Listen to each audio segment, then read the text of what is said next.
Me no kasa sisi anso eyade an lawyer lawyer Richard Asaribafo a file appeal. Hold on. I have the copy. Hold on, mommy. Answer na obeko ni lawyer appeal a wa file ya wanya bi. Sa bre no a ye shares ye mfa no konsa wa mu a. Holiday wo mu no na mami no oyin. Eh no da. No kasa oguso e wo police custody. Okay. Police custody. Onko tie nkoye hwe wo ho. Police custody. As at now, police custody. It is holidays ni nyina no odi ya wonfa nu nsa wo mu no na police for them. Police for them. For he who touches you touches the apple of his eyes. Wow. So for he who touches Hopsy, that's right. Touches the eyes. The apple of the, for he who touches Empress touches the apple of his eye. I wish my more kwaba famra Island Media Ghana. Send dedi kan share message or best subscribe. While I can watch another comment no atoho a day amae. Nene de ni tremu ewo eye maame Patricia asie dua esiama aye born in Samrani na Agradaa. On the 3rd of July, maame Evelyn Asamoah Jeja wudinemu edi na Agradaa Asamoah. A man 15 years imprisonment. Sa onkoye edumaden emfamwa o my Ghana no. Yes, Abreno, Nana Agradaa and lawyers. I say, Omobeko, Akofani appeal. And okay, and then Omo to me acquire appeal no or high court. Na no more can say, a year, Mammy Evelyn Asamoah, Etina Nedremu, Asemwa with DNA, a year at Timwa, Wadema, a year Nana Agradaa no. And nam kwanso namra kwanso na de mane yes enya ne se eye maame no ho ba abatan wo Ghana ha obia kan nsam gu ne so se maame na se ne ho aye hi ne ho aye dede na ono anso ye dede e wo Ghana ha ni ntie no enam so ne Ghana fo nsem bia omo keka eno na nam so a ema ni twa saa emfi dodo no eye emfi dunum no ede ma no se onko na wonkotwa na emum se kombre mu a enimu ba bia no omakọ high court omakọ fani appeal This year, ye say High Court, Ebefre, Asemono, no matnasi, no mahishim. Now, court no so more corner, and as a pew no more corner, and your mammy and son, and a woman. Ida say, Nanagrada, ye baby show me a jan, say, Uncle Cra, free prison, no met Nagana, a year or met any fee, Nagana from a papa, a being fan of home. And now say, nin fear na ye diamond, say, in fear dunumino, ye better so. And now say, and fear dunumo, diamond, seminary, and the bazans, Eddie be a camp, and your mammy and son. Ene be free sa appeal yo makoi e be free mu e de aba yenkotie emra omoko appeal no ensem a e free mu e bae yenkotie mresisi a me no kasa sisi anso eyade an lawyer lawyer Richard Asaribafo a file appeal. Hold on. I have the copy. Hold on, mommy. Answer na obeko ni lawyer appeal a wa file ya wanya bi. Sa bre no a ye shares ye mfa no konsa wa mu a. Holiday wo mu no na mami no oyin. No, kasa oguso e wo police custody. Okay. Police custody. Onko tie nkoye hwe wo ho. Police custody. As at now, police custody. It is holidays ni nyina no odi ya wonfa nu nsa wo no na police for them. Police for them. Okay, all right. After ye chain appeal no. The lawyer anope ya a file appeal. Na appeal wa file no. Adesedia or the airful court in ese court no entie ni sufre na appeal no the edikan or se court no say the high court should set aside where a petition of appeal pursuant to section 326 of the Criminal and Other Offences Procedure Act 1960 at 30. I said the petition of Patricia Esiedu states that 1. Circuit Court 10. Otemwa 14 Anna Evelyn Asamoah 3rd July 2025 convicted and was sentenced the petitioner Agradaa to 15 years. Into almost 5 years no. Where your court document 15 years. 15 years in IHL, in hard labor. 15 years. Petition no they cause you reducing any so man. And I say yen trying a yen finshama kumaku edunum enye juma denka.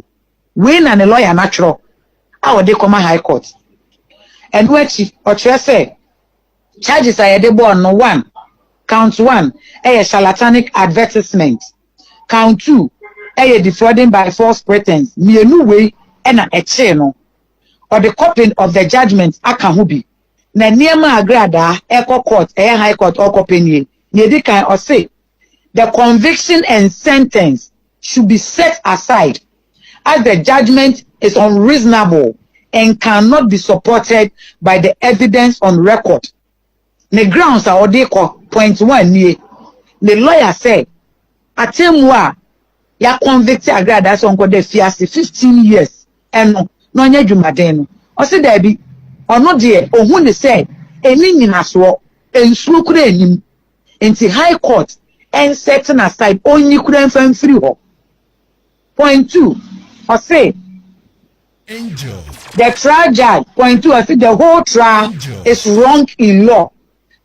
They say the whole trial, no, if it 2022, basic 2025, I say the whole trial no cry, and you're wrong. And you madam, and you free ho. And can't cry.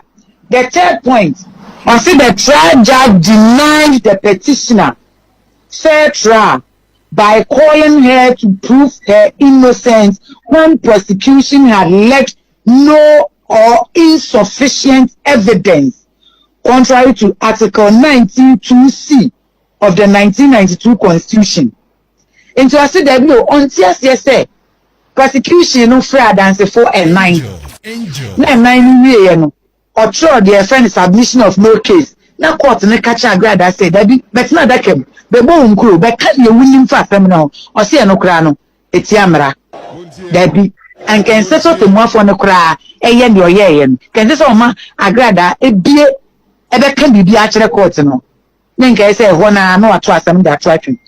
The next point, or say the trial judge demonstrated manifest bias and personal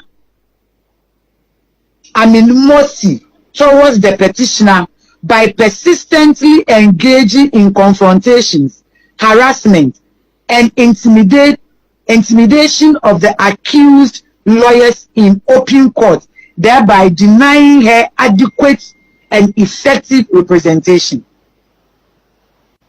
You can say, but the one for no, Subai be Niyebi or Danedi, or near a lawyer for me to meet Chasso, fracas, Takraba. As a lawyer for no, as a popo, and each a lawyer for no, o can we us ye, we us ye, almost to say, South and a buyer, with him for Evelyn as some more dino. Amwa, a lawyer for no, Ama, and who can count on the bayer of Jumano, and Koyi and Farmer. The next point, the sentence of 15 years in IHL is harsh and excessive, taking into consideration the circumstance of the case.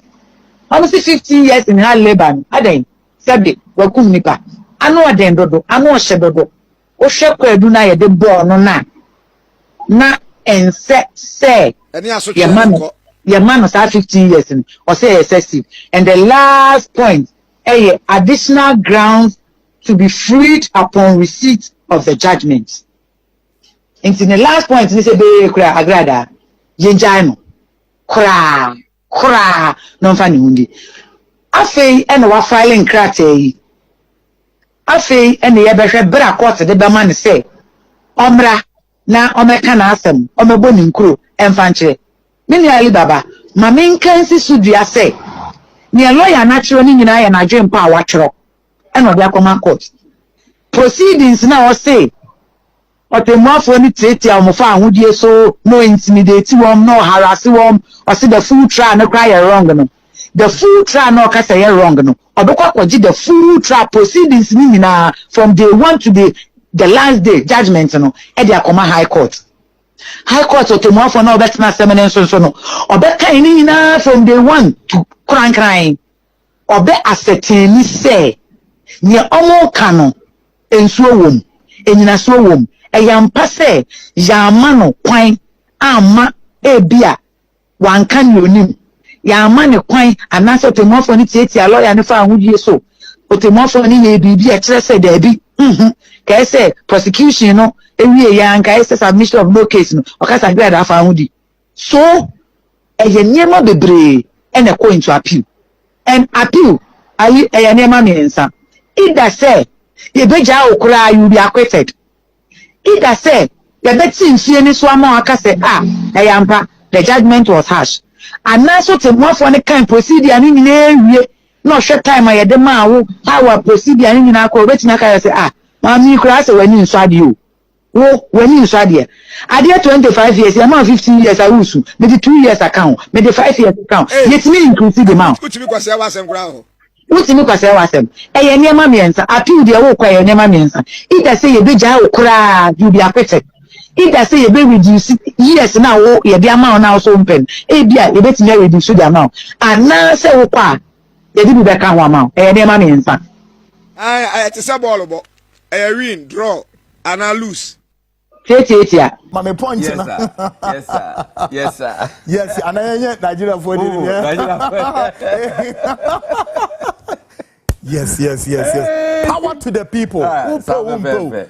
Yen ye te ha ne yen ye o mic no. Yedi kai mame enkai bibi free Bible.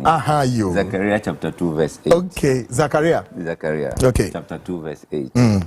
Was say for that says the Lord of hosts. After glory he has sent me against the nations which plunder you. For he who touches you touches the apple of his eyes. Wow. So for he who touches that's right. Touches the eyes, the apple of the. For he who touches Empress touches the apple of his eyes. Wow. Look, nobody. Wow. On this earth. Born by a woman. Obetibaka said, what many Empress are worrying. Nobody on this earth. Take it from me.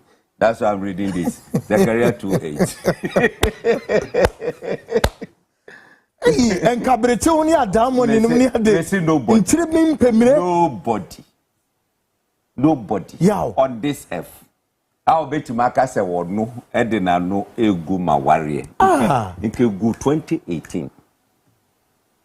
Nobody. That's how it's me, I say. And you go, yeah, you know, that one, Zechariah 2:8. Bianca, na found who shim, and one what touch you hopes here, what touch the apple of God's eyes. Like David said to the Lord. What touch Empress, what touch the apple of God's eyes. I am to ask you this question and your answer. Answer. Yeah, ask the question. The Daya Kosuani Pitri. And it said, Mammy Munene was some dear do, but Diama Mammy Akoda aban kuku mi nya semwa efa momodie no na obeka bibia fade a abehu na wana se obema na ayese kuruwa opese parewo Yesu Kristo kan we say betumi a okuruwa parewo ho yen drop o yasem. That's right. I don't want to comment on it. Ye di asem ni ye dia ye be comment it. Not just a hopes in case nam kwemu ba. Appear biblical then na omo course the judge in the kind say no yankofa maame ne mra on the 30th na yenni onhwe maame ne nim no onka onfa ne judgment mra and appear biblical so ekọ the baby hopes in there no so etato eno so eba na ebe wie no himfa na maame obegina folks abuja mesan so mo wakwa Agradaa Island Media Ghana.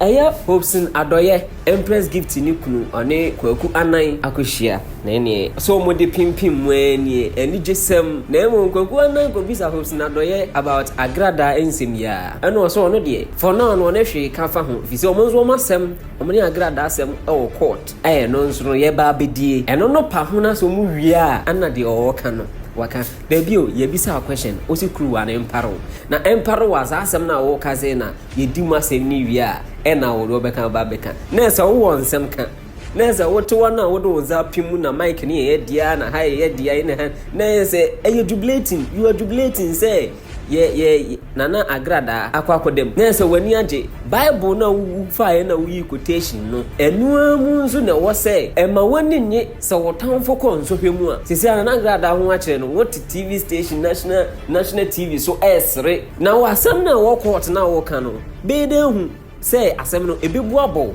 anase bebu abo Nana Agradaa ye ya ade a ye nhwe ne ye Hobson adoye me tufo wo ho ya batan wo Ghana ha since free say Nana Agradaa ye sentence ni ase wo nkomodie bi wo video bi no live sa wo ye no wo ho ya batan hwe ho ye enfa na asem no ho enfa enna ne wani gisem se wo ne no wa asem ntinu asem se ya ba ntinu wani age na wonnim ne tena enam kwan so a eba right abusia asemi wadwen kyerɛ wo ho ene sen na hu comment section ho